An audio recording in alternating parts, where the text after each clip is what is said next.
तो अपना next topic है linear differential equation of higher order with constant coefficient. Now linear differential equation कौन सी होती है? वो इक्वेशन जिसके अंदर डिपेंडेंट वेरिएबल और उसकी डेरिवेटिव लीनियर फॉर्म में हो, ना तो उनका प्रोडक्ट होना चाहिए और ना ही उनकी पावर्स एग्जिस्ट करती है, तो वो कहलाती है अपनी लीनियर डिफरेंशियल इक्वेशन। ये क्या है? अपनी linear differential equation with constant coefficient. तो दो तरह के टॉपिक अपने चैप्टर के अंदर है। अगर सेकंड ऑर्डर की बात की जाए तो अगर इक्वेशन इस फॉर्म में है d2y by dx square plus p dy by dx plus qy equals to r। अगर p q जो दे रखे हैं, r तो फंक्शन ऑफ x हो सकता है, if p q are the function of x तो वो कहलाता है variable coefficient.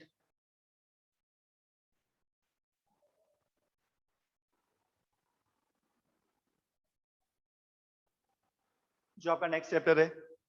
But if p and q are constant,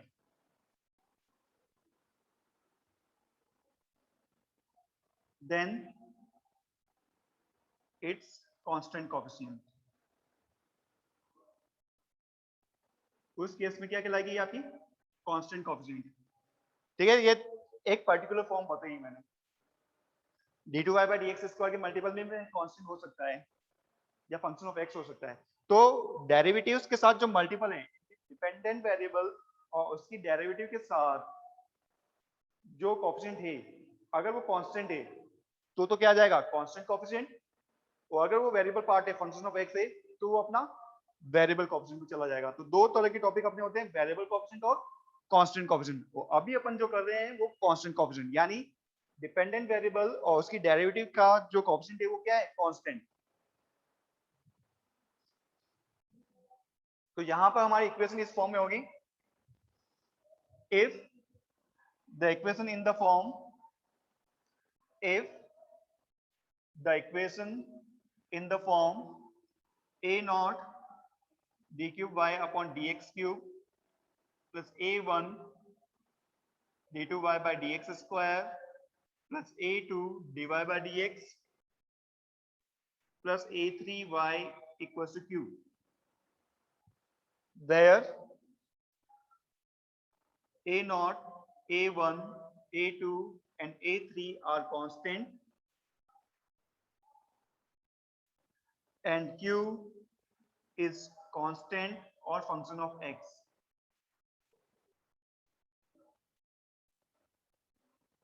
function of x, then it is called the differential equation with constant coefficient। मैंने cubic equation का example लिया है, 4 degree 5 degree किसी भी डिग्री का हो सकता है। अगर उसके कोएफिशिएंट कांस्टेंट है तो वो अपनी डिफरेंशियल इक्वेशन कहलाती है linear differential equation with constant coefficient. Linear कब हुई?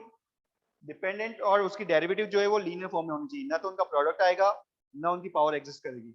और फिर उसके बाद अगर कोएफिशिएंट भी कांस्टेंट है तो वो कहलाती है अपनी linear differential equation with higher order with constant coefficient. Now जो गिवन इक्वेशन है इसे ले लेते हैं अपन फर्स्ट। अगर मैं d by dx को कैपिटल D से रिप्रेजेंट करूं तो जो इक्वेशन होगी वो इस फॉर्म में आ सकती है, a नॉट ये हो गया d cube plus a1 d square plus a2 यहां से d आ गया प्लस a3 y सभी में से कॉमन ले लिया इक्वल्स टू q। तो ये हो गया अपना फंक्शन ऑफ d। जो ब्रैकेट में पार्ट है वो क्या कहलाएगा? Function of d y equals to q। तो जो इक्वेशन फर्स्ट है हम उसे इस फॉर्म में लिख सकते हैं f d y equals to q। तो ये है उसकी general form, linear differential equation with constant coefficient की, f d y equals to q। अब सॉल्यूशन की बात करें तो सॉल्यूशन में दो पार्ट कंटेन करता है। The solution is given by y equals to cf plus pi। तो सॉल्यूशन में दो पार्ट कंटेन करते हैं, एक होता है कॉम्प्लीमेंट्री फंक्शन cf और दूसरा होता है पर्टिकुलर इंटीग्रल pi। cf आपका लेफ्ट हैंड साइड यूज करके आ जाएगा। जिस ऑर्डर की आपकी डिफरेंशियल इक्वेशन है तो उतने ही कांस्टेंट उस डिफरेंशियल इक्वेशन में इन्वॉल्व होंगे, और वो कांस्टेंट जो होते हैं वो CF वाले पार्ट में ऐड होते हैं, उसे कहते हैं अपन कॉम्प्लीमेंट्री फंक्शन। और उन कांस्टेंट के साथ जब इंटीग्रेशन करेंगे तो वेरिएबल पार्ट भी होगा, वो वेरिएबल पार्ट जहां आता है वो है अपना पर्टिकुलर इंटीग्रल। तो सॉल्यूशन के हमेशा दो पार्ट होते हैं, एक होता है CF और दूसरा होता है PF। तो फर्स्ट हम मेथड चेक करते हैं किस तरह से हम CF कैलकुलेट करेंगे। तो फर्स्ट पार्ट आता है अपना इसमें CF, आपकी इक्वेशन किस फॉर्म में, FD y = Q। तो CF को किस तरह से हम कैलकुलेट कर सकते हैं ना, CF को कैलकुलेट करने के लिए सबसे पहले हमें FD लेना है। इस FD में D को रिप्लेस करना है M से। D को किससे रिप्लेस करना है, M से। तो हमारे पास आ जाएगी FM = 0, y नहीं है साथ में मल्टीपल में, सिर्फ FD वाला पार्ट लिया है और D को हमने रिप्लेस किया है M से। D को किससे रिप्लेस किया है, M से। तो वहां से हमें इक्वेशन मिलेगी FM = 0। ठीक है, FM को इक्वल टू 0 पुट करेंगे तो ये कहलाती है ऑक्सिलरी इक्वेशन, जिसे शॉर्ट में अपन AE लिख सकते हैं, ऑक्सिलरी इक्वेशन। इस ऑक्सिलरी इक्वेशन के रूट्स फाइंड आउट करने, क्या फाइंड आउट करने, रूट्स कैलकुलेट करने। तो रूट्स हमेशा दो तरह के हो सकते हैं, रियल रूट्स की बात करें, एक तो हो जाता है रियल रूट्स और दूसरे पर हो जाता है कॉम्प्लेक्स रूट या इमेजिनरी। तो सबसे फर्स्ट आ जाता है real roots. Number 1 real roots. अब रियल के अंदर दोनों ही नंबर आ जाते हैं, रैशनल और इरेशनल, दोनों ही नंबर इसके अंदर कंटेन करते हैं। तो वो सारे रियल रूट्स है। अगर आपकी m की वैल्यू m1 m2 आ रही है, first case m1 m2 m3 आ रही है, तो अपना CF हो जाएगा C1 e⁻m1x plus C2 e⁻m2x plus C3 e⁻m3x। अगर तीनों रूट्स डिफरेंट है, m1 m2 and m3, all three are different, तो उस केस में CF अपना हो गया C1 e⁻m1x, C2 e⁻m2x और C3 e⁻m3x।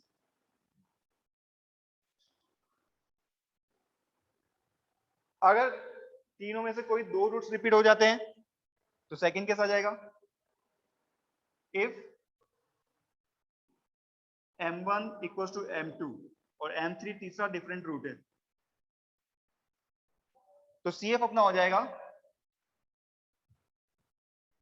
अब C1 e⁻m1x plus C2 e⁻m2x plus C3 e⁻m3x। अगर मैं उसी फॉर्म में लिखता हूं, बट m1 m2 के इक्वल है,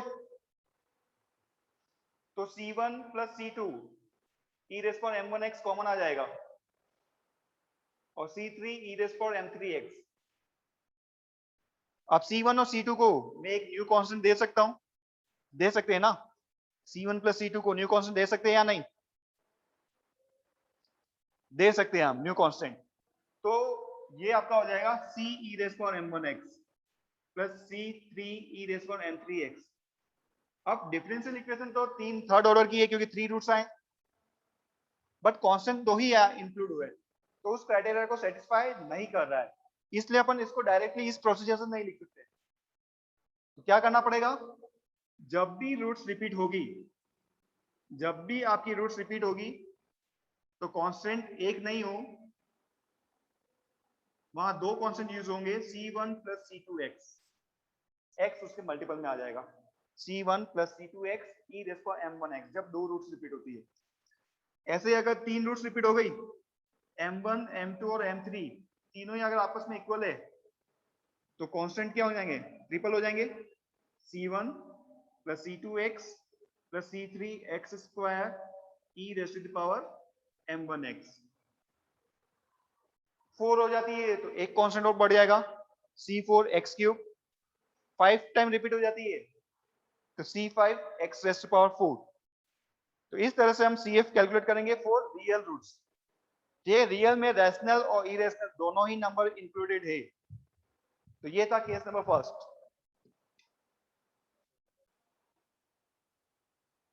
तो सेकंड है अपना कॉम्प्लेक्स रूट। अब कॉम्प्लेक्स रूट हमेशा याद रखना पेयर में आती है, सिंगल कॉम्प्लेक्स रूट नहीं आती इमेजिनरी नंबर। तो कॉम्प्लेक्स रूट्स हमेशा पेयर में आएगी, alpha plus minus iota beta, और जो आयोटा होता है वो होता है अंडर रूट ऑफ -1।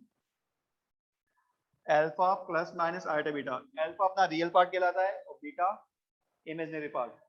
तो इसका CF हो जाएगा e rays power alpha x C1 cos beta x plus C2 sin beta x। ठीक है, अल्फा अपना रियल पार्ट है। अगर रूट्स अपनी दे रखी है 1 प्लस माइनस आयोटा 2, तो यहां से अल्फा क्या हो जाएगा 1 और बीटा अपना हो जाएगा 2। तो CF क्या हो जाएगा, उस केस में आपका CF हो जाएगा e rays power x C1 cos 2x plus C2 sin 2x। तो ये तो है नॉन रिपीटेड केस CF का। अगर कॉम्प्लेक्स रूट आती है और रिपीट नहीं हो रही है तो उसे हम इस तरह से लिख सकते हैं। इसमें भी रिपीटेड वैल्यू आ सकती है। केस सेकंड,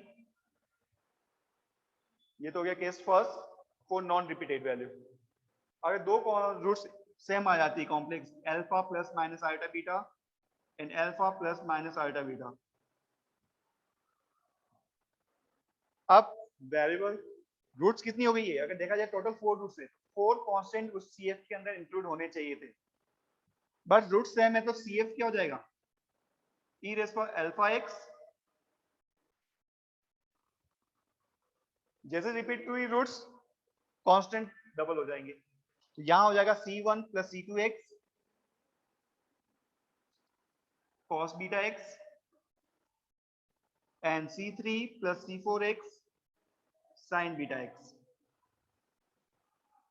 तो ये हो गया अपना कॉम्प्लेक्स रूट वाला पार्ट, और CF का इससे बाहर कोई पार्ट नहीं जाएगा। ये दोनों पार्ट रियल पार्ट आता है, कॉम्प्लेक्स रूट्स आते हैं, तो आप कोई भी न्यूमेरिकल हो उसका CF कैलकुलेट कर सकते हो। CF में इतना ही है, फिर अपने PI के केस स्टार्ट होंगे। ना यहां कोई प्रॉब्लम? तो क्वेश्चन नंबर फर्स्ट है d cube y upon dx cube minus 4 d2y by dx square plus 5 dy by dx minus 2y equals 0। हमने जो जनरल फॉर्म ली थी वो क्या थी, F D Y equals to 0, F D Y equals to Q. If right hand side Q equals to 0, उस case में जो PI है वो क्या हो जाएगा 1 upon F D into Q.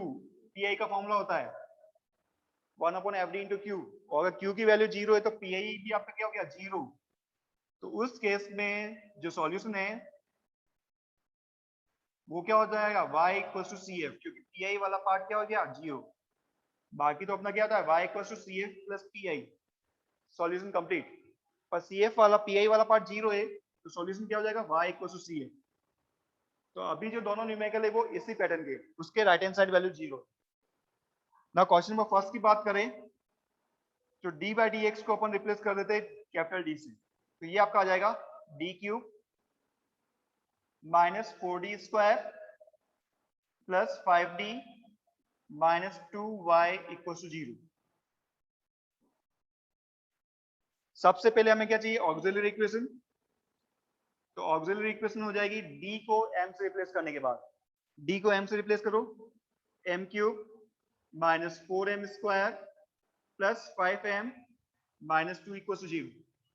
d को रिप्लेस कर दिया अपन ने m से, m cube minus 4m square plus 5m minus 2। Now ये m की फॉर्म में क्यूबिक इक्वेशन आ गई, तो हीट एंड ट्रायल से इसके रूट फाइंड आउट करेंगे। सबसे पहले मैं पुट करता हूं m equal to 1, 1 minus 4 plus 5 minus 2, 0 हो रहा है क्या, 5 प्लस 1 6 माइनस 6 0 हो रहा है, यानी m इक्वल टू 1 उसका एक रूट्स हो गया। नाउ m इक्वल टू 1 उसका रूट्स हो गया, देन m माइनस 1 क्या है, is a factor, one factor of equation first. इसे ले लेते हैं अपन इक्वेशन फर्स्ट। इस पूरे में से m माइनस 1 फैक्टर कॉमन नहीं लेते हैं, तो m क्यूब, कौन सा फैक्टर कॉमन चाहिए m माइनस 1, तो नेक्स्ट आपका हो जाएगा एम स्क्वायर, यहां से एम स्क्वायर कॉमन आ गया, एम माइनस वन, बैलेंस करो, माइनस का 4m स्क्वायर था, माइनस का m स्क्वायर अपन ने यूज किया, तो रिमेनिंग कितना बचा, माइनस का 3m square, m minus one factor common चाहिए, साइन चेंज हो रहा है तो माइनस के बाद प्लस आ जाएगा, इसका डिक्रीजिंग ऑर्डर क्या हो जाएगा 3m। अब यहां से अपना 3m कॉमन आ गया, माइनस का 3m, m minus one, again balance करो, प्लस का 3m है, 5m था अपने पास, तो बैलेंस कितना बचा 2m, यहां से कॉमन क्या जाएगा 2, m माइनस वन, तो m माइनस वन आपका कॉमन आ गया, m square minus 3m plus 2 equal to 0, ये इसके फैक्टर हो गए। नाउ क्वाड्रेटिक फैक्टर इक्वेशन आई है अपनी पास, m माइनस वन, अब m square minus 3m plus 2 quadratic factor है, माइनस 3 के ऐसे दो पार्ट जो मल्टीप्लाई करने पर प्लस का 2 दे, माइनस 3 के ऐसे दो पार्ट जो मल्टीप्लाई करने पर प्लस का 2 दे, माइनस वन और माइनस 2, तो फैक्टर क्या हो गए m माइनस वन और m minus two equal to 0, तो m की वैल्यू क्या क्या आ गई, m इक्वल टू 1 1 एंड 2, कौन से रूट्स हो गए ये रियल, जिसमें से 1 तो रिपीटेड कैटेगरी में आ रहा है और 2 नॉन रिपीटेड कैटेगरी में आ रहा है, तो अपना CF हो जाएगा, रिपीटेड वैल्यू के लिए कांस्टेंट डबल हो जाएंगे, C1 plus C2x e raise power m की value 1, e raise power x plus C3 e raise power 2x, non repeated root, pi 0 है, क्यों, क्योंकि q की वैल्यू अपनी 0 है, right hand side value, hence the required solution is y equals to CF, दोनों को add कर दो, y equals to C1 plus C2x e raised to power x plus C3 e raised to power 2x, ये अपना required solution हो जाएगा। Now question number first में कोई डाउट किसी को, नाउ क्वेश्चन नंबर सेकंड है d4y upon dx4 plus 8 d2y by dx square plus 16y equals 0, now capital D क्या अपना d by dx, तो यहां हम इस इक्वेशन को लिख सकते हैं d4 plus 8d square plus 16y सभी से कॉमन आ गया इक्वल टू 0, d जो डिनोट कर रहा है वो डिनोट कर रहा है d by dx को, किसको डिनोट कर रहा है d by dx को। नाउ ऑक्सिलरी इक्वेशन, d को रिप्लेस करना है m से, तो ये अपना हो जाएगा, सिर्फ fd को यूज करना है, d को रिप्लेस करो m से, m4 plus 8m square plus 16 equal to 0, y नहीं लेना है, बहुत सी बार क्या है m से रिप्लेस किया, साथ में y का मल्टीपल भी ले लिया, y का मल्टीपल आपको यूज नहीं करना है, तो m raise power 4 plus 8m square plus 16, अब इसको ध्यान से देखोगे तो ये होल स्क्वायर बन रहा है, m स्क्वायर का square plus 2 m square b plus b square, तो ये क्या अपना m स्क्वायर प्लस 4 का whole square equal to 0, m square plus 4 का होल स्क्वायर इक्वल टू 0, तो यहां से रूट्स क्या आ जाएंगे, m square plus 4 equal to 0, m square equal to हो गया -4, अब यहां ध्यान देने की बात है m स्क्वायर की वैल्यू क्या है -4, अगर प्लस 4 होता तो अपन प्लस -2 लिख सकते थे, बट माइनस है और माइनस का रूट क्या आता है आयोटा आती है, इमेजिनरी नंबर, तो हमेशा याद रखना कि जब भी नेगेटिव क्वांटिटी का आप स्क्वायर रूट ले रहे हो तो कॉम्प्लेक्स नंबर बनेगा, इमेजिनरी वैल्यू, तो ये आपकी हो जाएगा m equal two plus -2 iota, ये तो एक फैक्टर के रूट आया, स्क्वायर है मतलब यहाँ पे दो फैक्टर इन्वॉल्व है, तो दूसरा रूट भी क्या आ गया अपना प्लस -2 आएगा, तो कौन सा रूट है ये कॉम्प्लेक्स और वो भी रिपीटेड, कॉम्प्लेक्स रूट है जो रिपीट हो रहे हैं, तो CF अपना आ जाएगा e raise power alpha x, alpha होता है रियल पार्ट, तो यहां से रियल पार्ट क्या है, अगर मैं कंपेयर करूं तो रियल पार्ट अल्फा है 0 और इमेजिनरी पार्ट बीटा की वैल्यू है 2, क्योंकि अपन alpha plus minus iota beta से कंपेयर किया था। अल्फा की वैल्यू हो गई 0 और बीटा की वैल्यू हो गई 2, तो ये रियल पार्ट तो 0 हो गया, तो e raise power 0x c1 repeated root है तो कांस्टेंट डबल हो जाएगा, c1 plus c2x cos beta x, beta की वैल्यू 2 तो cos 2x, c3 plus c4x sin beta x sin 2x, ये तो हो गया अपना cf। pi क्या हो जाएगा 0, क्योंकि राइट हैंड साइड वैल्यू 0 है, hence the required solution is y equals to cf plus pi, pi तो ऑलरेडी 0 है, कोई प्रॉब्लम ही नहीं, तो y इक्वल अपना हो जाएगा c1 plus c2x sin 2x and c3 plus c4x, sorry cos 2x and c3 plus c4x sin 2x, this is our required solution। तो आज की क्लास में अपन ने CF को कैलकुलेट करना सीखा है, कल अपन PI के जो केसेस है इसकी वो कंप्लीट करेंगे। तो आज की क्लास के लिए इतना ही, थैंक यू।